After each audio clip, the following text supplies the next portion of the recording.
Okay, on this video lesson, we're going to use what we learned yesterday about parametric equations and also what we learned earlier about vectors to model motion. Okay, so a lot of these words you're already going to know, especially those of you that are in physics, but I just want to make sure that we all are using the same terminology. So first of all, when I mention the projectile, that is the object that is launched. That could be a ball, it could be an arrow, it could be really anything, okay? The trajectory is the path of that projectile, which is typically an upside down parabola, but it definitely could be something else depending on the situation. And the range is going to be the horizontal distance a projectile travels. I don't want you to get this confused necessarily with the domain and range. Okay. So it says to find parametric equations to model the path of the projectile, we're going to resolve the initial velocity into horizontal and vertical components. Now you actually did this, those of you who are in physics. You did this, okay? This is vectors, basically.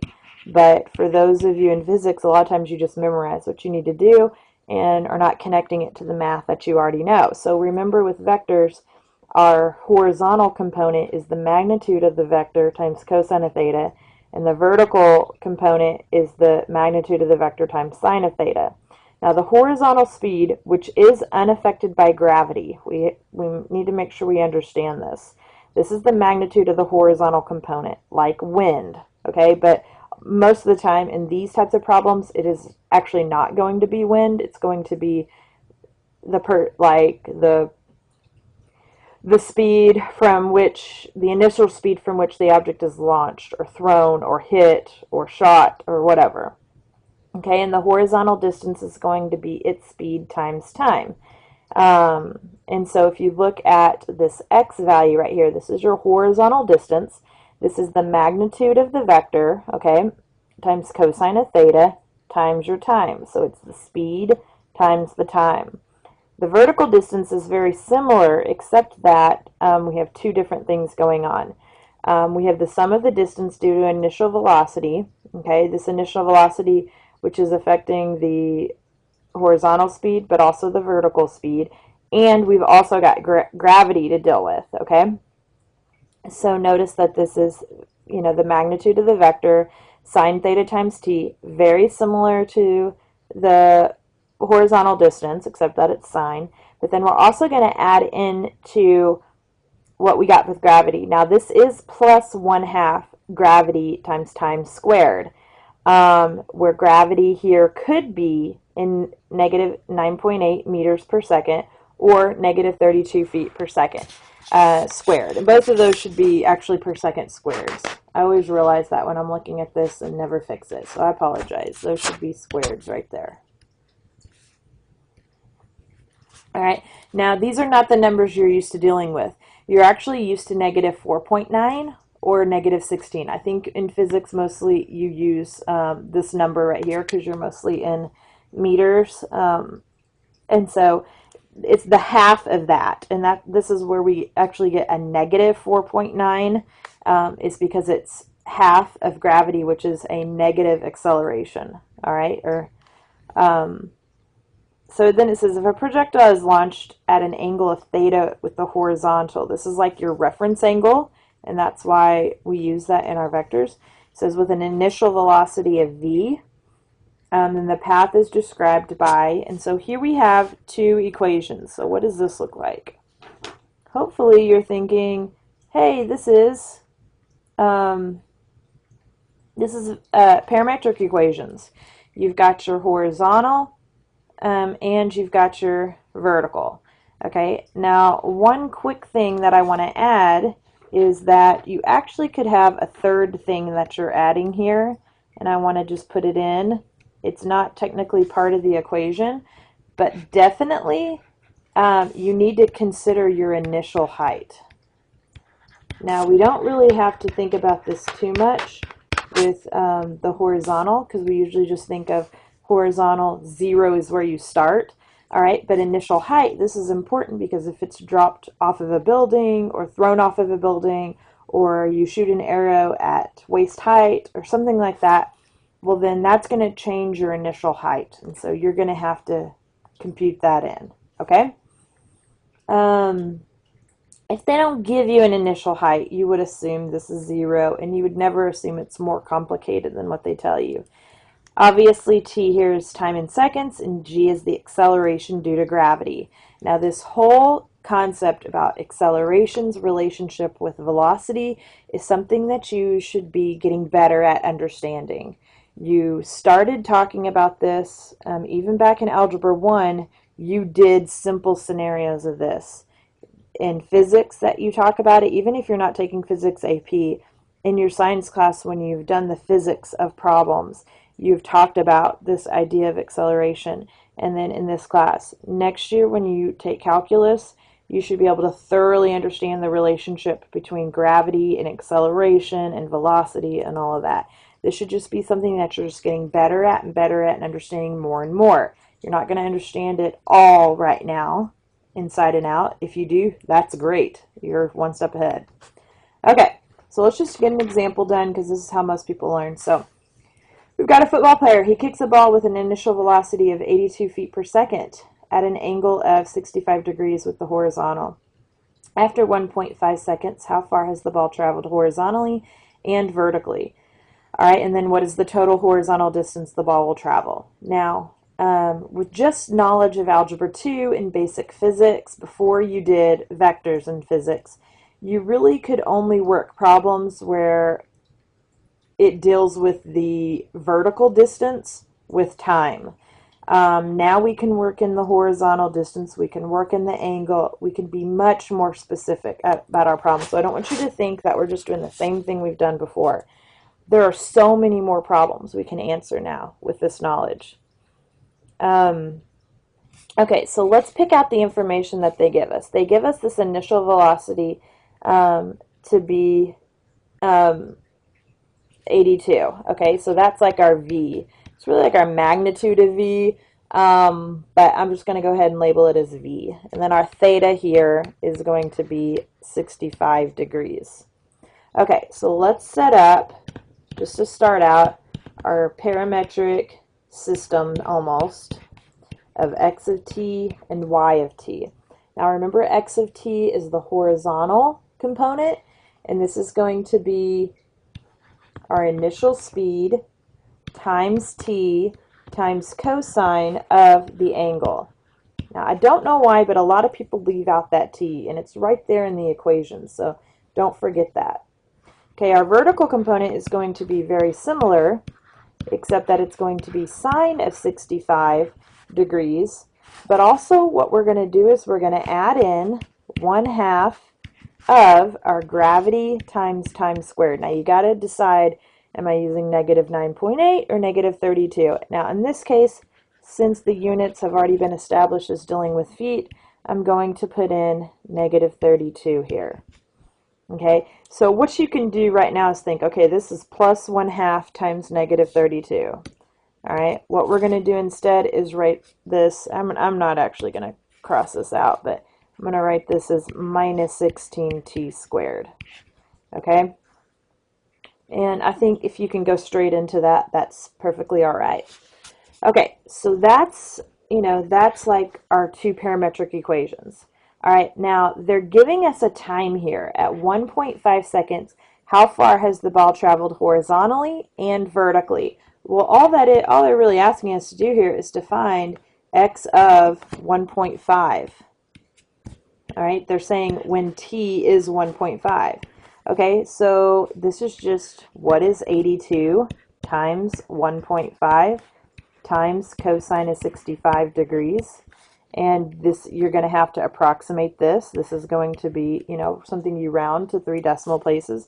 So in our calculator, let's just I'm going to wake mine up.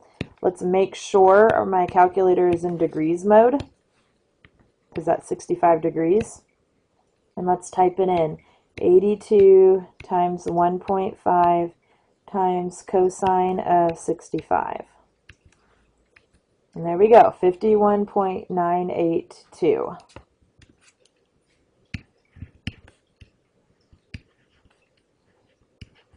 And our units here are going to be feet. And I'm going to go ahead and put in the word horizontally after it, just to be really specific with my answer. All right, now the next part, they're asking us for the vertical distance after 1.5 seconds. And so again, we have 82 times 1.5, but sine of 65 degrees, and then again minus 16 times 1.5 squared. And we're going to see what this equals. And use your calculator on this. Now I'm just going to hit second enter, bring this back up, make that a sine, and then minus 16, 1.5 squared. And I get 75.476. And that's going to be in feet as well.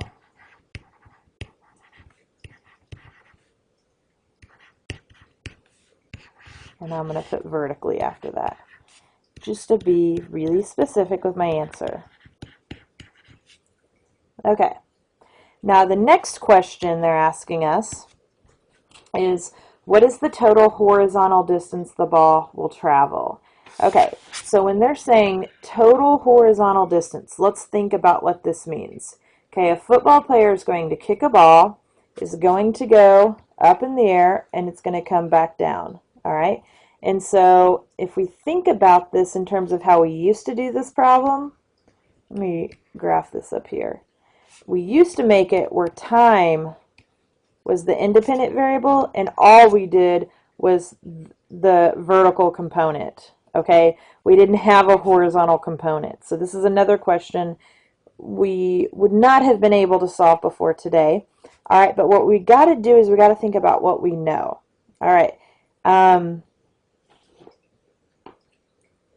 so if I'm looking for, and I already told you there's parametric mode on your calculator, but we're not actually going to use that. That's overcomplicating things, and it's going to cause a lot of problems. So when we're thinking about total horizontal distance, let's first figure out how long was the ball in the air.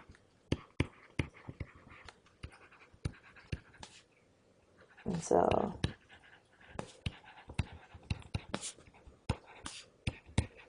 once I can figure out this question, well then I'm going to treat it just like I did the last one, except instead of 1.5 seconds, I'll know how long the ball was in the air, and I will plug that into my x of t formula. Okay, so let's use our y of t formula, okay, and let's figure out when did this ball hit the ground.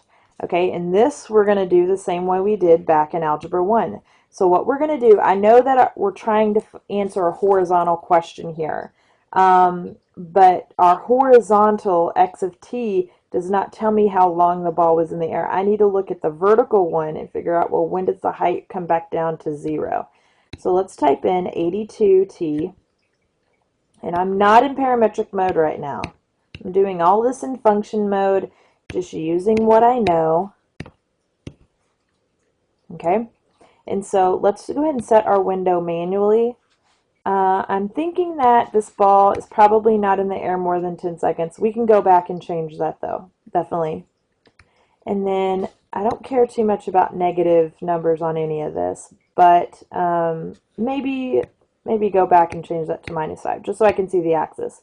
And then the y max, I'm going to guess that this ball is going to go, I don't know, 50 feet up in the air. I could be wrong on this. All right, and so let's hit graph and let's see what happens. Now, I was wrong on it, and I kind of knew that as I was doing the problem. But that's really not that big of a deal, because I'm not thinking about what is the maximum of this ball. I'm really thinking about how long it was in the air. Now, if I had to guess 1, 2, 3, 4.5 seconds or so, but if I wanted to find it exactly, there's two options. I can do the second trace as 0, or what's easier, and what I know we've practiced at least once this year, is to go ahead and plug in 0 into y2, which will graph the line. We don't see it, but it's right on the x-axis, and second trace 5. And I'm going to make sure that my cursor is closer to this one. I don't want it to find the first one. And so I can see that this ball is in the air exactly 4.645 seconds. Now, I've talked about this in class, but I'm going to show you one more time how to store values. Right now, because I just found that intersection, that's stored in for x. Okay, it won't be though as soon as I do something else. But for right now, that is stored in for x. And so when I'm thinking, okay, I answer this 4.645 seconds. Okay, and I use the vertical component to answer that question. Now, okay, I'm going to talk about the horizontal component, and I'm going to find x of 4.645. Okay, this is going to be 82 times this number. Cosine is 65 degrees.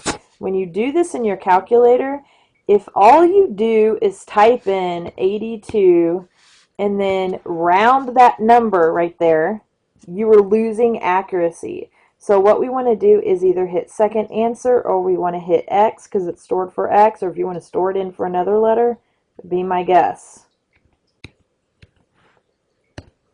All right, and we get 160.965. 160.965 feet.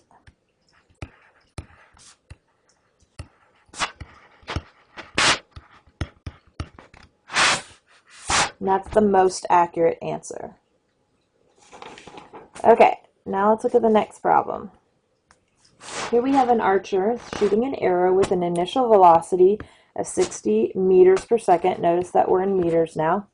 Okay, and we've got an angle now at 4.8 degrees with the horizontal at a target 70 meters away. So this is going to give us something about our horizontal distance at the end.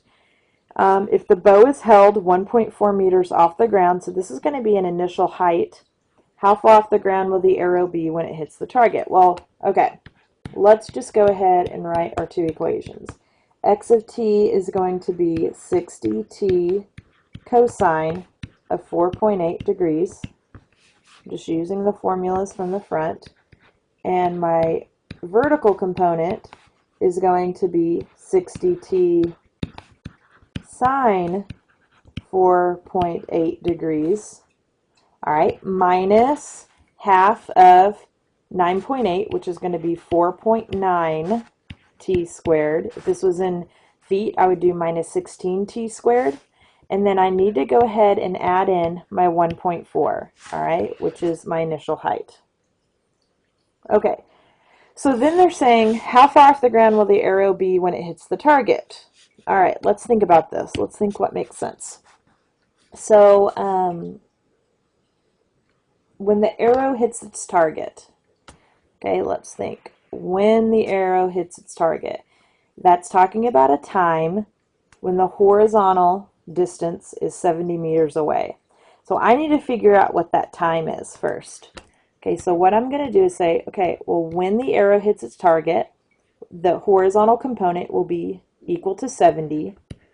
And let's figure out what this time should be. Okay, so in essence, I'm just solving the equation for t here. So this is going to be 70 divided by 60 cosine 4.8. Now this is not answering the question, it's just giving me that time. Then I can figure out what the vertical distance is. How far off the ground will that be when that happens? Okay, so let's, in our calculator, do 70 divided by, I need to use parentheses here, cosine 4.8.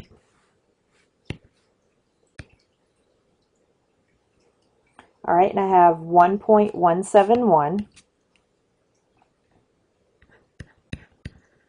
And keep in mind, this is also a rounded number, so if I use it, I don't want to just plug in 1.71. I want to get exact, okay? So when I get to the next part, when I get to this next part, I want to find y of 1.171. Okay, I can write it out if I want to, but I'm not going to use 1.71. I'm going to use either the stored value or the second answer feature.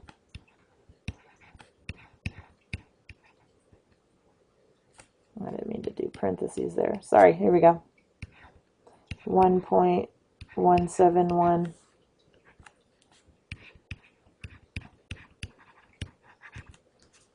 Okay, so let's think about this. This is going to be 60, and then I'm going to hit second answer, sine of 4.8, okay, minus 4.9, parenthesis, second answer again, squared, and then plus 1.4. Okay, and I get 0.562.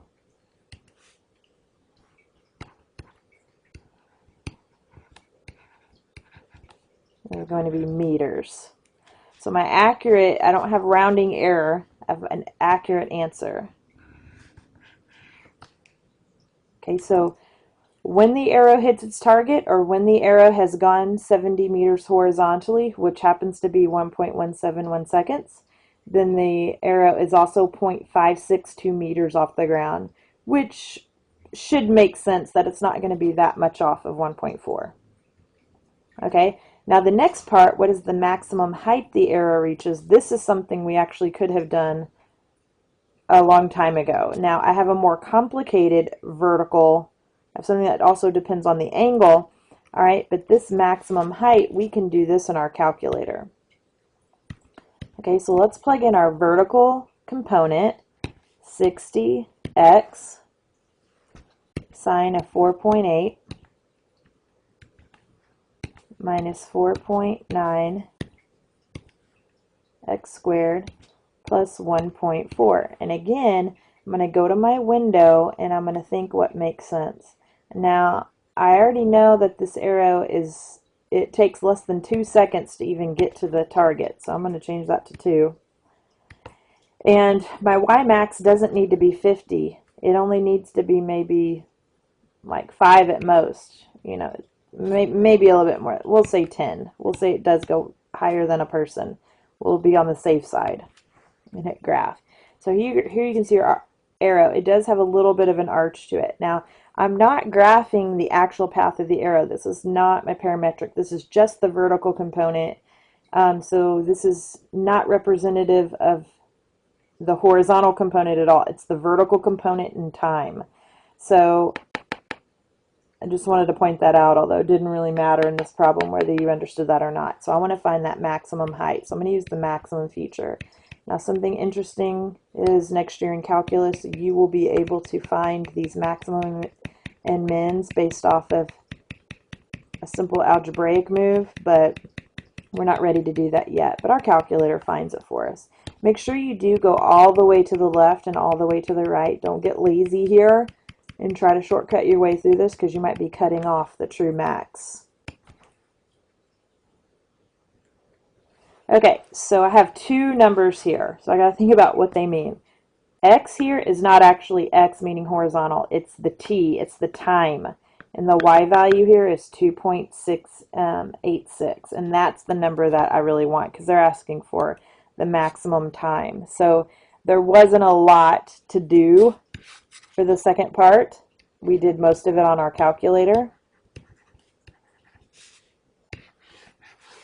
I'm going to draw a little picture here just to show you.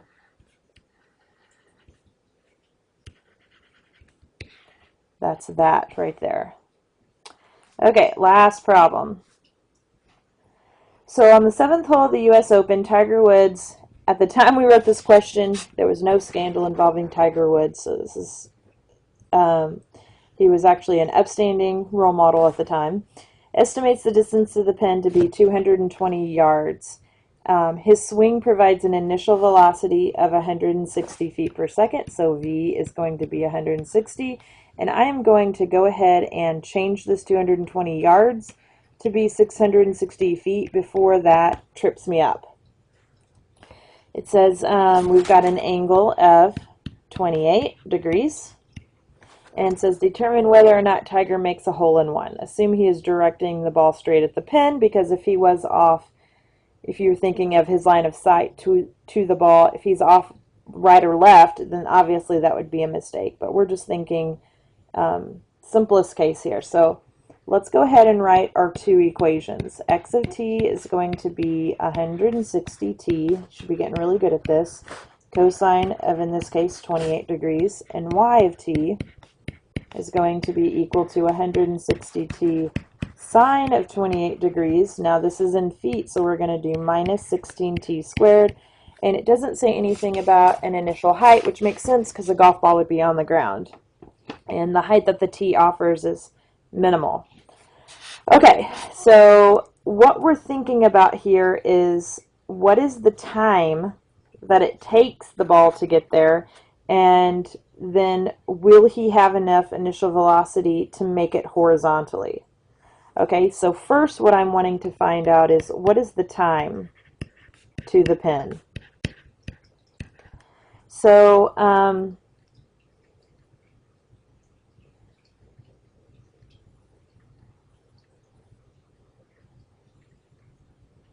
or what is the time, I guess I should say not what is the time to the pin, but what is the time that the ball's in the air?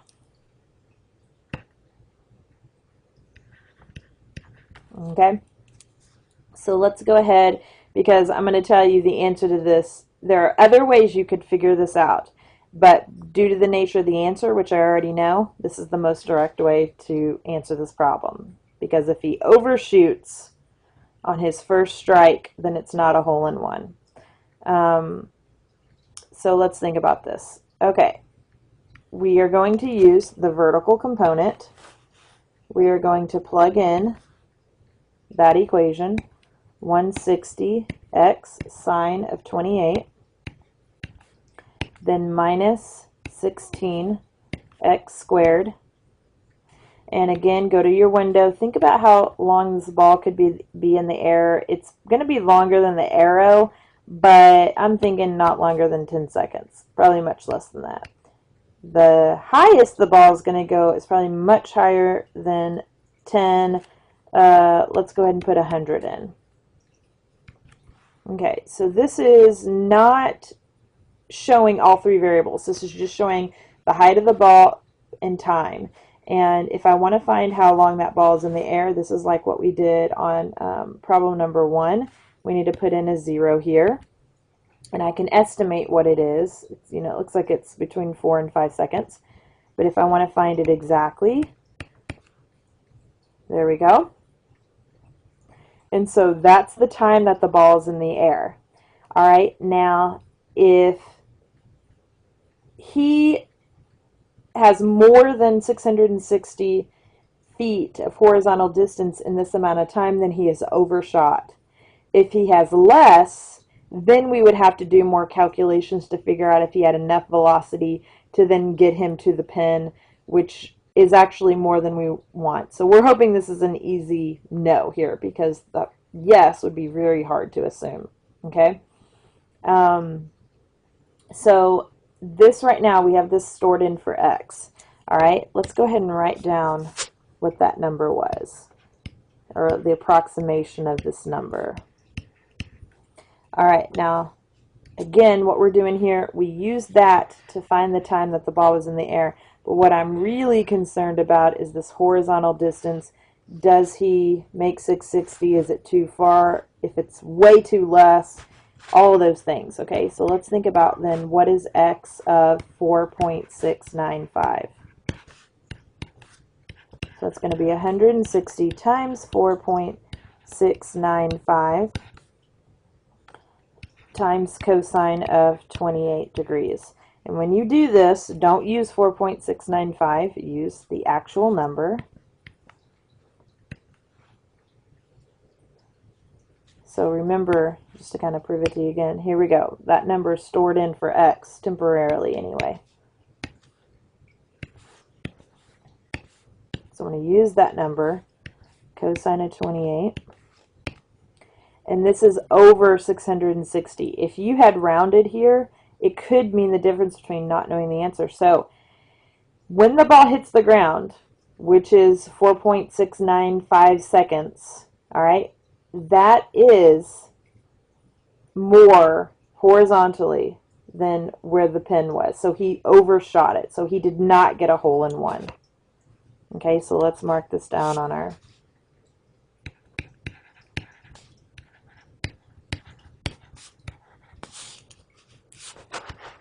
so no, he overshot. Again, if this number had been less than 660, you'd actually have to do a little bit more work to say that the answer is yes, but this is an easy no. Okay, bring your questions to class.